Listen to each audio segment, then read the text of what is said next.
നമ്മൾ ഇന്നൊരു സ്റ്റോറി വായിക്കാൻ വേണ്ടി പോവാണ്. നിങ്ങൾക്ക് ഇഷ്ടമുണ്ടെങ്കിൽ ഇങ്ങനത്തെ സ്റ്റോറിയൊക്കെ കേൾക്കാൻ താല്പര്യം ഉണ്ടെങ്കിൽ കാണുക. ഇതൊരു എൻ്റർടൈൻമെൻറ്റ് പർപ്പസായിട്ട് മാത്രം എടുക്കുക കേട്ടോ. നിങ്ങളുടെ കമൻറ്റ്സ് താഴെ വിലയേറിയ അഭിപ്രായങ്ങൾ അറിയിക്കേണ്ടതാണ്. പിന്നെ ഇഷ്ടമുള്ളവർ കാണുക, അല്ലാത്തവർ സ്കിപ്പ് ചെയ്യുക കേട്ടോ. അപ്പോൾ നമുക്ക് നേരെ സ്റ്റോറിയിലോട്ട് പോവാം. ഇതിൻ്റെ ഹെഡ്ലൈൻ കൊടുത്തേക്കുന്നത് ഇവിടെ താമസിച്ചവർ ആരും ഒരു രാത്രി തികഞ്ഞിട്ടില്ല എന്ന് പറഞ്ഞിട്ടാണ് കൊടുത്തേക്കുന്നത്. ഓക്കെ, അപ്പം നമുക്ക് നേരെ കഥയിലേക്ക് പോകാം. എഴുതിയേക്കുന്നത് ശരത് MS. ഇതൊരു സ്റ്റോറി ടെല്ലേഴ്സ് എന്ന് പറഞ്ഞിട്ടുള്ള ഒരു അക്കൗണ്ട് പേജിൽ നിന്നും എടുത്ത് വായിക്കുന്നതാണ് കേട്ടോ. ഓക്കെ, നമുക്ക് നേരെ കഥയിലോട്ട് പോവാം. എടോ, താൻ പറഞ്ഞ കഥ അത്ര പോരാ, കുറച്ചുകൂടെ വെറൈറ്റി ആയിട്ടുള്ള ഒരെണ്ണം നോക്ക്. Horror subject. അങ്ങനെ ഒരെണ്ണം കൊണ്ടുവാ, നമുക്ക് നോക്കാം. എൻ്റെ കഥ കേട്ടതും പ്രൊഡ്യൂസർ യാതൊരു താല്പര്യവുമില്ലാതെയാണ് എന്നോട് ഈ മറുപടി പറഞ്ഞത്. കൂടുതലൊന്നും അദ്ദേഹത്തോട് പറയാതെ ഞാൻ ശരി എന്ന അർത്ഥത്തിൽ തലയാട്ടി. ടേബിളിൽ വെച്ചിരുന്ന സ്ക്രിപ്റ്റ് എടുത്ത് ബാഗിലേക്ക് വെച്ചുകൊണ്ട് ഓഫീസിൽ നിന്നിറങ്ങി. ഇനി എന്ത് ചെയ്യുമെന്ന് എനിക്കറിയില്ല. വർഷം 2 സിനിമയുടെ പിന്നാലെ അലയാൻ തുടങ്ങിയിട്ട്. 2 വർഷത്തെ എൻ്റെ അനുഭവം കൊണ്ട് ഒരുപാട് കഥകൾ എഴുതി, പലരെയും കേൾപ്പിച്ചു. പക്ഷേ അവരിൽ നിന്നൊന്നും എനിക്ക് യാതൊരു മറുപടിയും കിട്ടിയില്ല. യാതൊരു എക്സ്പീരിയൻസും ഇല്ലാത്ത ഒരാൾ ആയതുകൊണ്ടാകാം എനിക്ക് ഇത്രയും ബുദ്ധിമുട്ട് നേരിടേണ്ടി വന്നത്. എന്തായാലും എൻ്റെ ഈ പരിശ്രമം പാതി വഴിയിൽ ഉപേക്ഷിക്കാൻ ഞാൻ തയ്യാറല്ല. വീട്ടിലെത്തിയതും പുതിയൊരു കഥയ്ക്ക് വേണ്ടിയുള്ള തിരച്ചിൽ ആരംഭിച്ചു. അങ്ങനെ ഇരിക്കുന്ന നേരത്താണ് ഞാൻ യൂട്യൂബിൽ ഒരു വീഡിയോ ശ്രദ്ധിച്ചത്. മിസ്റ്ററി വേൾഡ് എന്ന പേരുള്ള ഒരു ചാനലിൽ ഭീതിപ്പെടുത്തുന്ന പല കഥകളും പറഞ്ഞു പോകുന്നത് ഞാൻ ശ്രദ്ധിച്ചു. വൈകാതെ ഞാൻ ആ ചാനലിൽ വീഡിയോസ് എല്ലാം പരിശോധിക്കാൻ തുടങ്ങി. അങ്ങനെയാണ് തോപ്പുംപടിയിലുള്ള ഒരു ഹോണ്ടഡ് ഹൗസിനെ കുറിച്ച് കേട്ടത്. വീഡിയോയിൽ പറയുന്നത് ഇങ്ങനെയാണ്. 4 വർഷങ്ങൾക്ക് മുന്നേ തോപ്പുംപടിയിൽ പ്രവർത്തിച്ചു വരുന്ന ഒരു ഓൾഡ് ഏജ് ഹോം ആയിരുന്നു മമ്മാസ് വേൾഡ്. പ്രായമായവർക്ക് വേണ്ടിയുള്ള ഒരു വൃദ്ധസദനം. അത് നടത്തിയിരുന്നത് ലിസി എന്ന ഒരു സ്ത്രീയും. പക്ഷേ ഒരു ദിവസം നാട്ടുകാർ അറിയുന്നത് ലിസി അടക്കം വൃദ്ധസദനത്തിലെ ബാക്കിയുണ്ടായിരുന്ന 20ഓളം വരുന്ന പ്രായമായവർ കൊല്ലപ്പെട്ടു എന്നാണ്. ഇതിൽ ലിസിയുടെ ശരീരത്തിൽ തലയുണ്ടായിരുന്നില്ല എന്നും അറിയാൻ കഴിഞ്ഞു. ബാക്കിയുണ്ടായ 20 പേരുടെ ശരീരം കത്തിക്കരിഞ്ഞ നിലയിൽ വീടിന്റെ അകത്തെ ഹാളിൽ നിന്ന് കിട്ടിയെന്നുമാണ് പറയുന്നത്. ഇതിൽ കൊല്ലപ്പെട്ട ലിസിയുടെ തല പോലീസുകാർക്ക് കിട്ടുന്നത് തോപ്പുംപടി പാലത്തിന്റെ താഴെ ചാക്കിൽ പൊതിഞ്ഞ നിലയിലാണെന്ന് പറയുന്നു. വീഡിയോയിൽ ഇത്രയും കാര്യങ്ങൾ മാത്രമാണ് വിശദീകരിക്കുന്നത്. കേട്ടപ്പോൾ എനിക്ക് വല്ലാത്ത താല്പര്യം തോന്നി. ഇതിൽ ഒരു സിനിമയ്ക്കുള്ള കഥയുണ്ടെന്ന് എനിക്ക് മനസ്സിലായി. അങ്ങനെയാണ് ഞാൻ എൻ്റെ സുഹൃത്ത് അമീറിനെ കുറിച്ച് ഓർത്തത്. കോളേജിൽ പഠിക്കുന്ന കാലം മുതലേ പോലീസ് ആവാൻ ആഗ്രഹിച്ച് നടന്ന ഒരാളാണ് അമീർ. അതിനുവേണ്ടി അവൻ ഒരുപാട് കഷ്ടപ്പെട്ടു. ഒടുവിൽ പോലീസ് ടെസ്റ്റ് എഴുതി പാസ്സായി തോപ്പുംപടിയിൽ തന്നെയുള്ള പോലീസ് സ്റ്റേഷനിൽ PC ആയിട്ട് ജോയിൻ ചെയ്തു. വൈകാതെ ഞാൻ അമീറിനെ വിളിച്ചു കാര്യങ്ങൾ അവതരിപ്പിക്കുകയും അന്ന് വൈകുന്നേരം തന്നെ അവനെ കാണുവാൻ വേണ്ടി പോലീസ് സ്റ്റേഷനിലേക്ക് ചെല്ലുകയും ചെയ്തു. എടാ, സംഭവം നടന്നിട്ട് ഇപ്പോൾ 2 വർഷത്തോളമായി. വീഡിയോയിൽ പറഞ്ഞിരിക്കുന്ന പോലെ ലിസി എന്ന സ്ത്രീയാണ് അതിൻ്റെ നടത്തിപ്പുകാരി. അവർക്ക് ഈ ചാരിറ്റി പോലുള്ള കാര്യങ്ങളോട് വല്ലാത്ത താല്പര്യമായിരുന്നു. എങ്ങനെയാണ് സ്വന്തമായി മമ്മാസ് വേൾഡ് എന്ന പേരിൽ ഒരു ഓൾഡ് ഏജ് ഹോം ആരംഭിച്ചത്? ഏതാണ്ട് 20 പേരടങ്ങുന്ന പ്രായമായ ആളുകൾ അവിടെ ഉണ്ടായി. ഇവർക്കൊരു മകനുണ്ട്, ഒരു വെടക്ക് ചെക്കൻ. ആൽവിൻ എന്നാണ് അവൻ്റെ പേര്. 24 വയസ്സേ ഉള്ളൂ. ഇപ്പോഴത്തെ പിള്ളേരെ പോലെ സകല ഉടയിപ്പ് പരിപാടികളും ഉണ്ട്. അവൻ ഈ പെണ്ണ് വിഷയത്തിൽ അല്പം താല്പര്യമുള്ളതാണ്. വീട്ടിൽ നിന്ന് പല ആവശ്യങ്ങളും പറഞ്ഞ് പൈസ വാങ്ങും. എന്നിട്ട് എവിടെയെങ്കിലും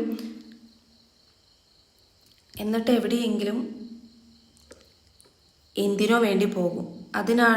അതാണ് അവൻ്റെ മെയിൻ പരിപാടി. അത് വായിക്കാൻ പറ്റത്തില്ല. അതും പോരാഞ്ഞിട്ട് ചെക്കന് മരുന്നടി ഉള്ളതാണ്. അവൻ്റെ പേരിലില്ലാത്ത കേസൊന്നുമില്ല. അങ്ങനെ ഇരിക്കുമ്പോൾ അവൻ ഇൻസ്റ്റ വഴി ഒരു പെൺകൊച്ചിനെ പരിചയപ്പെട്ട് അതിനെ വളച്ചെടുത്ത് ഏതോ സ്ഥലത്ത് കൊണ്ടുപോയി ഡാഷ് നടത്തി. 14 വയസ്സ് പോലും ആവാത്ത ഒരു കൊച്ചിനെയാണ് അവൻ കൊണ്ടുപോയത്. പെണ്ണ് പ്രഗ്നൻ്റ് ആയി. സംഭവം നാട്ടിലും വീട്ടിലുമൊക്കെ അറിഞ്ഞപ്പോൾ പോക്സോ കേസിന് ഇവനെ പൊക്കി. 1-2 മാസം കഴിഞ്ഞപ്പോൾ ഇവൻ ജാമ്യത്തിലിറങ്ങി. നേരെ ചെന്നത് ഇവൻ്റെ അമ്മ നടത്തുന്ന ഓൾഡ് ഏജ് ഹോമിലേക്കാണ്. സ്വന്തം മകൻ വരുത്തിവെച്ച നാണക്കേട് കാരണം അവർ ഇവനെ അടിച്ചു പുറത്താക്കി. വീണ്ടും പൈസ ചോദിച്ചു ചെല്ലാനും അവരെ നിരന്തരമായി ശല്യം ചെയ്യാനും ഒക്കെ തുടങ്ങി. പക്ഷേ എന്തൊക്കെ ഉണ്ടായിട്ടും ലിസി അവനെ വീട്ടിൽ കയറ്റിയില്ല. ഒരു ദിവസം രാത്രി കണ്ട കള്ളും കഞ്ചാവും മരുന്നും ഒക്കെ അടിച്ച് ഇവൻ അങ്ങോട്ടേക്ക് കയറി ചെന്ന് ആകെ പ്രശ്നമാക്കി. അതിൻ്റെ ഇടയിലാണ് അവൻ സ്വന്തം അമ്മയായ ലിസിയുടെ കഴുത്തറുത്ത് കൊന്നത്. അവിടെ ഉണ്ടായ പ്രായമായ ഒരാൾക്കും ഒന്നും ചെയ്യാൻ കഴിഞ്ഞില്ല. അവൻ അവരെയെല്ലാം അവിടെ വെച്ചിട്ട് പച്ചയ്ക്ക് കത്തിച്ചു. ഇതിൽ വേറൊരു സംഭവമുണ്ട്. ലിസിയുടെ പോസ്റ്റ്മോർട്ടം റിപ്പോർട്ട് വന്നപ്പം അവർ റേപ്പ് ചെയ്യപ്പെട്ടിട്ടുണ്ടെന്ന് മനസ്സിലായി. വൈകാതെ പോലീസ് അവനെ പൊക്കി. കോടതി വിധി ആൽവിനെ ജീവപര്യന്തം ശിക്ഷിക്കാൻ വിധിച്ചു. പക്ഷേ ജയിലിൽ പോയ 1 മാസത്തിനു ശേഷം ആൽവിൻ അറ്റാക്ക് വന്ന് മരിച്ചു. ഇപ്പോൾ ഈ പറയുന്ന ഓൾഡ് ഏജ് ഹോം അവിടെ ഇല്ല. അതൊക്കെ ഇടിച്ചു പൊളിച്ചിട്ട് ഇപ്പോൾ അവിടെ ഒരു ലോഡ്ജാക്കി മാറ്റി. പക്ഷേ അവിടെ താമസിക്കുന്നവർ ഒന്നും ഒരു രാത്രി പോലും തികയ്ക്കാറില്ല എന്നാണ് അറിവ്. അമീർ കാര്യങ്ങളൊക്കെ പറഞ്ഞു നിർത്തിയപ്പോൾ എനിക്ക് ആകെ വല്ലാതായി. ഞാൻ അവനോട് യാത്ര പറഞ്ഞ ശേഷം സ്റ്റേഷനിൽ നിന്നിറങ്ങി. പിന്നെ മറ്റൊന്നും ചിന്തിക്കാതെ ഞാൻ നേരെ അവിടേക്ക് യാത്ര തിരിച്ചു. 4 സ്റ്റാർ എന്ന പേരിലുള്ള ഒരു ലോഡ്ജാണ് അവിടെ പ്രവർത്തിക്കുന്നത്. ഞാൻ അകത്തേക്ക് ചെന്നു. ഒരു റൂം വേണമെന്ന് പറഞ്ഞു. അയാൾ എനിക്ക് താഴത്തെ നിലയിലുള്ള 5-ാം നമ്പർ മുറി എനിക്കായി തന്നു. ഞാൻ അകത്തേക്ക് കയറി ബാഗ് കട്ടിലിലേക്ക് വെച്ചു. ബാഗിൽ നിന്ന് എഴുതാൻ കുറച്ച് പേപ്പറും ബുക്കും എടുത്ത് ടേബിളിലേക്ക് വെച്ചു. രാത്രി ലോഡ്ജിന് വെളിയിലെ ഒരു തട്ടുകടയിൽ നിന്ന് ചൂട് ദോശ കഴിച്ച ശേഷം ഞാൻ തിരികെ റൂമിലേക്ക് പോയി. സമയം ഇപ്പോൾ 11:30 ആയിട്ടുണ്ട്. വീഡിയോയിൽ കണ്ട കാര്യങ്ങളെല്ലാം അമീറിൽ നിന്നറിഞ്ഞ വിവരങ്ങളും എല്ലാം വെച്ചിട്ട് കഥയുടെ ആദ്യ പടിയിലേക്ക് ഞാൻ കടന്നു. എങ്ങനെ എഴുതി തുടങ്ങണമെന്നറിയാതെ കുറേ നേരം ആലോചനയിലിരുന്നു. പിന്നെ കണ്ണടച്ചു ഉറക്കത്തിലേക്ക് വീണു. കുറെ കഴിഞ്ഞതും ഒരു ബൈക്കിന്റെ ശബ്ദം കേട്ടാണ് ഞാൻ കണ്ണ് തുറന്നത്.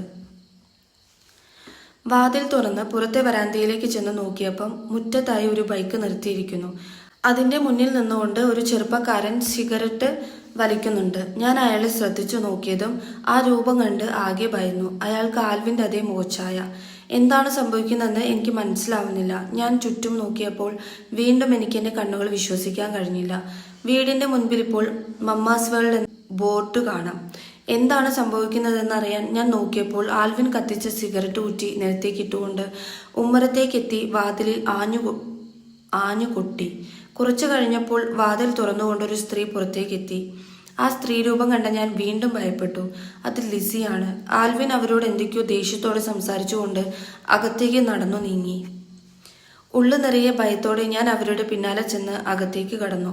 അകത്തെ ഹാളിൽ ലിസിയുമായി തർക്കിക്കുന്ന ആൽവിൻ ഒടുവിൽ ദേഷ്യത്തോടെ അവിടെ ടേബിളിൽ വെച്ചിരുന്ന കുപ്പിയെടുത്ത് ലിസിയുടെ തലയിൽ ആഞ്ഞടിച്ചു. അടിയേറ്റ് ലിസി നിലത്തേക്ക് വീണു. അവരുടെ തലയിൽ നിന്ന് രക്തം ഒഴുകാൻ തുടങ്ങി. കുപ്പി താഴെയിട്ടുകൊണ്ട് ആൽവിൻ അല്പനേരം ലിസിയെ നോക്കി ശേഷം കുനിഞ്ഞിരുന്നുകൊണ്ട് ലിസിയെ നോക്കി ക്രൂരമായി ചിരിച്ചു. അവരുടെ സാരി തുമ്പിൽ പിടിച്ചുകൊണ്ട് വലിച്ചൂരി. എന്റെ നെഞ്ചെടുപ്പ് കൂടി. ഞാൻ നോക്കുമ്പോൾ ആൽവിൻ ലിസിയുടെ സാരി മുഴുവനായി അഴിച്ചു മാറ്റി.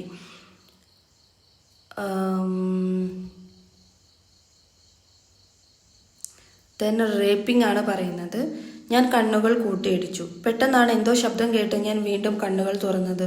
ഞാൻ നോക്കുമ്പോൾ ഹാളിലേക്ക് ഓടി വരുന്ന പ്രായമായ ആളുകൾ. അവരെല്ലാം ആ കാഴ്ച കണ്ട് ഞെട്ടി പേടിയോടെ പിന്നിലേക്ക് നീങ്ങി.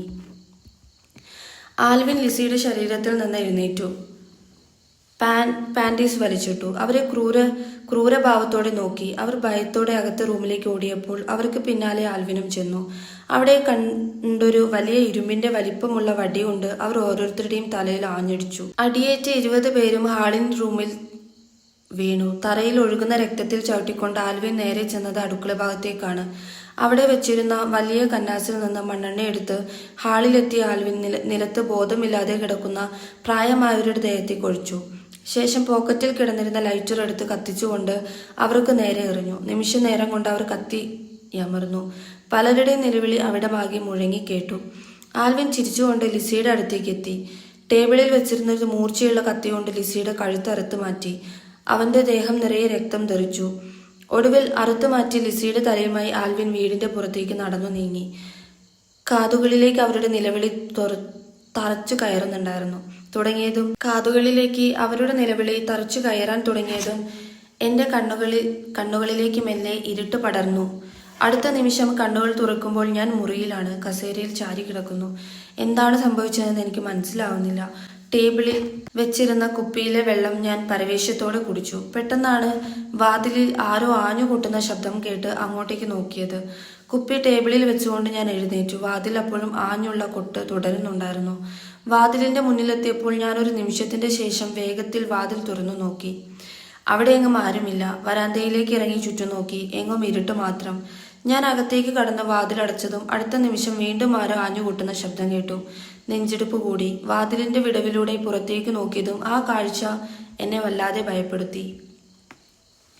വാതിലിന്റെ മുൻപിൽ തലയില്ലാത്ത സ്ത്രീ രൂപം. ഞാൻ ആകെ പേടിച്ചു. അപ്പോഴാണ് എന്റെ മുന്നിൽ ആരോ നിൽക്കുന്നത് പോലെ എനിക്ക് തോന്നിയത്. എനിക്ക് വല്ലാത്തൊരു ചൂട് അനുഭവപ്പെട്ടു. വിറയാർന്ന ശരീരത്തോടെ ഞാൻ തിരിഞ്ഞു നോക്കിയതും ആ കാഴ്ച എന്നെ ഞെട്ടിച്ചു. എന്റെ പിന്നിലായി നിരന്ന് നിൽക്കുന്ന പ്രായമായ ആളുകളുടെ കൂട്ടം. പലർക്കും കണ്ണുകളില്ല. അവരെല്ലാം കഴുത്ത് ഒരു വശത്തേക്ക് ചെരിച്ചതും നിമിഷ നേരം കൊണ്ട് അവരുടെ ശരീരം കത്തിയെരിയാൻ തുടങ്ങി.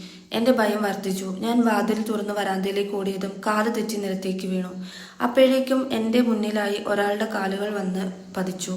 അയാളുടെ കാലിൽ നിന്ന് തറയിലേക്ക് ഒഴുകുന്ന രക്തം. വിറയ്ക്കുന്ന ശരീരത്തോടെ ഞാൻ നിലത്ത് നിന്ന് മുകളിലേക്ക് നോക്കിയതും ഞാൻ ആകെ വല്ലാതായി. എനിക്ക് മുന്നിൽ ലിസിയുടെ അറുത്തുമാറ്റിയ തലയുമായി നിൽക്കുന്ന ആൽവിൻ.